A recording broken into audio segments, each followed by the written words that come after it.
அஸ்ஸலாமு அலைக்கும். அசரப்பின் முதல் பெண்ணை பார்க்கும் நிகழ்வு அது. அன்று பெண்ணின் வீட்டிற்கு அவன் சென்றவுடன் அவனது நண்பன் சொன்னான், அசரப்பே, இந்த வீடு பார்க்க நல்ல செல்வச் செழிப்பான வீடு மாதிரி இருக்கு. நீ மோசமில்ல போலிருக்கு. மேலும் புரோக்கர் சொன்னான், இந்த குடும்பம் கொஞ்சம் அட்டகாசமானவங்கன்னு. பெங்களூரில் இருந்து வந்த ரேணுவுக்கு முதலில் அசரப்பை பார்க்கும்போது அவன் காக்கி பேண்டும் வெள்ளை சட்டையும் அணிந்து உள்ளே சொருகி புது ஆப்பிள் லுக்கில் இருந்தான். முடியில் பாட்டி எண்ணெய் தேய்த்து குளிப்பாட்டி வைத்திருந்தாள். ஹார்லிக்ஸ் குடிக்கக் கொடுத்து பெண்ணுடன் பேச அவனை உள்ளே அனுப்பினார்கள். அசரப் என்ன பேசுவது என்று பயந்தவாறு உள்ளே சென்றான். மனதில் நினைத்தது போல் ஜன்னல் அருகே வெட்கத்தால் தலை குனிந்து நிற்கும் ஒரு பெண்ணை எதிர்பார்த்தான். ஆனால் அங்கே அவன் கண்டது மொபைலில் சாட் செய்து கொண்டிருக்கும் ஒரு பெண்ணை. அவளருகில் சென்று அசரப் அவளை பார்த்து, என்ன குஞ்சு, உன் பேர் என்ன என்று கேட்டான். என் பேர் பாத்திமா என்று பெண் சொன்னாள். மேலும் ஏதோ ஒரு வார்த்தை சொன்னாள். அவன் மீண்டும் பெயரை கேட்டான். இப்போதைய பெண்களின் பெயர்கள் புரிந்து கொள்ளவே ஒரு பாடுபட வேண்டும். முதலில் பாத்திமா, ஆயிஷா என்று எளிமையாக வைப்பார்கள். பின்னர் உஸ்தாதின் நிகண்டுவில் இல்லாத பெயர்களை வைப்பார்கள். உன் பேர் என்ன என்று அவள் கேட்டாள். அஷ்ரப், ஆனால் எல்லாரும் அசரப் என்று கூப்பிடுவாங்க என்று அவன் சொன்னான். அவள் ஒரு ஃப்ரீக்கி பெண்ணாக இருந்தாள். நண்பர்கள் குழுவிற்கு தொடர்ந்து மெசேஜ் அனுப்பி கொண்டிருந்தாள். கல்யாணம் செய்ய போற எனக்கு ஒரு மதிப்பும் இல்லையா இறைவா என்று அசரப் மனதில் முணுமுணுத்தான். அப்போது அவளிடமிருந்து ஒரு கேள்வி வந்தது. உங்களுக்கு என்ஃபீல்டு பைக் இருக்கா? இல்ல, அப்பாவுக்கு ஒரு ஹீரோ வண்டி இருந்தது. இப்போ அதெல்லாம் வித்துட்டு நான் கல்ஃபில் இருந்து வந்த பிறகு புது வண்டி வாங்கணும் என்று அவன் சொன்னான். ஆனால் அவளுக்கு அசரப்பின் தோற்றம் முதலிலேயே பிடிக்கவில்லை. அவள் அதை வெளிப்படுத்திக் கொண்டிருந்தாள். கல்ஃபின் வெயிலில் உருகிய தலையையும் ரோஸ்டில் இருந்து சற்று வேக வைத்த பல்லையும் அவள் மாறி மாறி பார்த்தாள். அசரப்புக்கு விஷயம் புரிந்தது. மெதுவாக அங்கிருந்து வெளியேறினான். செல்லும் வழியில் அவன் யோசித்தான், நான் இன்னும் பழைய எண்ணங்களிலேயே இருக்கிறேன். ஊரும் பெண்களும் மாறிவிட்டதை நான் உணரவில்லை. வேகமாகச் செயல்பட்டால் மட்டுமே ஏதாவது கிடைக்கும். பின்னர் 3 முறை பெண் பார்க்கச் சென்றான். ஆனால் எல்லாமே மனதுக்கு கவலையை தந்தவையாக இருந்தன. வீட்டில் பாட்டியின் மடியில் படுத்து தம்பிக்கு விசா அனுப்பினான். தங்கையின் கல்யாணத்திற்கு பெரும் பகுதி செலவு செய்தான். இவற்றை செய்யும்போது ஒரு முறை கூட ஒரு பெண்ணை கல்யாணம் செய்ய வேண்டும் என்று நினைக்கவில்லை. ஆனால் அவனது அறையில் கடைசி பேச்சிலராக அவன் மட்டுமே இருந்தான். தன்னை விட 2 வயது இளையவன் கல்யாணம் செய்து மகிழ்ச்சியாக இருப்பதை பார்த்தபோது ஒரு சிறு விடுமுறையில் ஊருக்கு வந்து பெண் பார்க்கலாம் என்று முடிவு செய்தான். ஆனால் அந்த விடுமுறையும் பழைய பழமாக முடிந்தது. எல்லாம் முடிந்து 1 வாரம் மட்டுமே இருக்கும்போது அம்மா ஒரு பெண்ணை பற்றி சொன்னாள். அவள் ஒரு அனாதை பெண், பரிச்சயமானவள். ஆனால் அவளது முகம் ஆசரப்புக்கு அவ்வளவாக நினைவில் இல்லை. அம்மாவுக்கு வளர்ந்த பெண்ணை பற்றி யோசிக்கலாமா என்று பாட்டி கேட்டாள். நகரத்தில் இருந்து ஒரு பெண்ணை கல்யாணம் செய்து ஆடம்பரமாக ஊர் முழுவதும் சுற்ற வேண்டும் என்று அசரப் கனவு கண்டிருந்தான். ஆனால் எல்லாரும் அவனையும் அந்த பெண்ணையும் உறுதி செய்துவிட்ட மாதிரி இருந்தது. அவர்களின் வற்புறுத்தலுக்கு இணங்கி அசரப் அந்த பெண்ணை பார்க்கச் சென்றான்.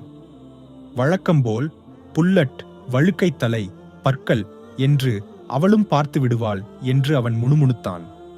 பெயர், விவரங்கள் எல்லாம் கேட்ட பிறகு அவள் சொன்னாள், எனக்கு இக்காவை பிடிச்சிருக்கு. மெஸ்ஸுக்கு சமைக்க வேண்டிய நாளில் வெளியிலிருந்து உணவு வாங்கலாம். இதை கேட்ட புலம்பெயர்ந்தவனின் மகிழ்ச்சி போல் அவனுக்கு உள்ளுக்குள் லட்டு வெடித்தது. ஒரு சிறு புன்னகையுடன் அவள் உள்ளே சென்றாள். வீட்டுக்கு திரும்பிய போது பாட்டி அருகில் அழைத்து, அசரப்பே, உனக்கு அவளை பிடிச்சிருக்கா? அவளுக்கு எந்த குறையும் இல்லையே என்று கேட்டாள்.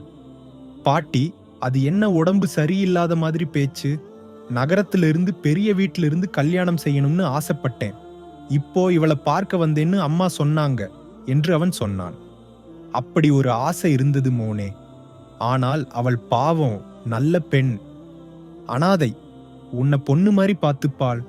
உன் கையில பணம் தீர்ந்தாலும் புலம்ப மாட்டாள். இனி வேணும்னு சொன்னாலும் உன்னை இடம் போகாது. பாட்டிக்கு அவளை ரொம்ப பிடிச்சிருக்கு. ஆனால் அவளுக்கு என்னை எப்படி பிடிச்சிருக்கு என்று அசரப் யோசித்தான். எவ்வளவு யோசித்தும் அவனுக்கு புரியவில்லை. இன்னும் ஒரு வாரம் விடுமுறை இருந்தது. அதற்குள் ஏதாவது முடிவு செய்ய வேண்டும் என்று அசரப் மனதில் சொல்லிக் கொண்டான். மீண்டும் அவளுடன் பேசச் சென்று, என்னை பார்த்து என்ன பிடிச்சது குஞ்சு என்று கேட்டான். அவள் சொன்னாள், அசரப்புக்கா, நீங்க கல்ஃபுக்கு போன 5 வருஷம் கழிச்சு எங்க அப்பா இறந்துட்டாரு. அதுக்கப்புறம் நானும் அம்மாவும் மட்டும் இருக்கிற இந்த வீட்டுக்கு உங்க அம்மா எங்க அம்மாவோட நண்பரா வந்தாங்க. உங்க அம்மாவை நீங்க அழைக்கும்போது அவங்க சொல்லலையா, ஒரு அனாதை பெண் இருக்கா, அவளோட அப்பா இறந்துட்டாரு, நீ அனுப்புற பணத்திலிருந்து கொஞ்சம் கொடுக்கட்டுமான்னு கேட்டாங்க. நினைவிருக்கா? ஆ, இறைவா, நினைவிருக்கு. அது நீங்களா? என் மனசுல உங்க முகம் இல்லை, ஆனால் உங்க மனசு குடியேறிடுச்சு என்று அவள் சொன்னாள். இதை கேட்டதும் அசரப்பின் மனதுக்கு குளிர்ச்சியாக இருந்தது. எங்க அம்மாவுக்கு இவளை இவ்வளவு பிடிக்கும்னா இவளை நம்ம வீட்டுக்கு கூட்டிட்டு வரலாமே. ஆடம்பரமா பெரிய வீட்டிலிருந்து கல்யாணம் செய்து வரதட்சணை வாங்கி பணம் தீரும்போது அன்பும் குறையிற மனசை விட இந்த பாவப்பட்டவளுக்கு ஒரு வாழ்க்கை கொடுப்பது எவ்வளவோ மேல் என்று அசரப் முடிவு செய்தான். அவளிடம் சொன்னான், அசரப் எப்பவும் அசரப் தான், யாருக்காகவும் மாற முடியாது. ஆனால் இப்போ எனக்கு உறுதியா தெரியுது, நீ என்ன பொண்ணு மாதிரி பார்த்துப்பே. உனக்கு ஒழுக்கம் இருக்கு. வயசானாலும் நீ என்ன கவனிப்பேன்னு என் பாட்டி சொன்னாங்க. ஈக்கா, நான் வறுமையை அறிந்தவள், சிக்கனமா வாழ்ந்து வாழ்க்கைய புரிஞ்சவள். எனக்கு உங்களோட பயணிக்க பெரிய புல்லட் எதுவும் வேண்டாம். இந்த வலது கையில உங்க இடது கைய வச்சு ரோட்டோரமா சேர்ந்து நடந்தா போதும். புல்லட்டை பற்றி பேசும்போது முதல் பெண்ணை பார்க்கச் சென்றது அசரப்புக்கு நினைவுக்கு வந்தது. முகத்து உஷ்ணத்தாடியை வெட்டிய பணத்தை கண்ணை மூடிக்கொண்டு கொடுத்து புது மாடல் வண்டி வாங்கிய நண்பர்கள் ஒரு லோடு மண்ணுக்கு பணம் கொடுத்து கூட பார்க்க மாட்டார்கள்.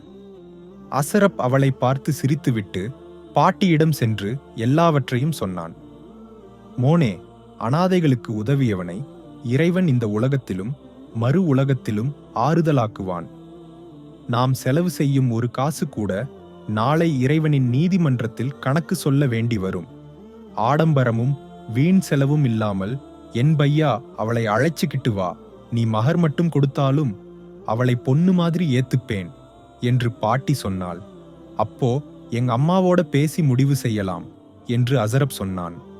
அவனுக்கு அவனது உலகம் சிறியதாக தோன்றியது.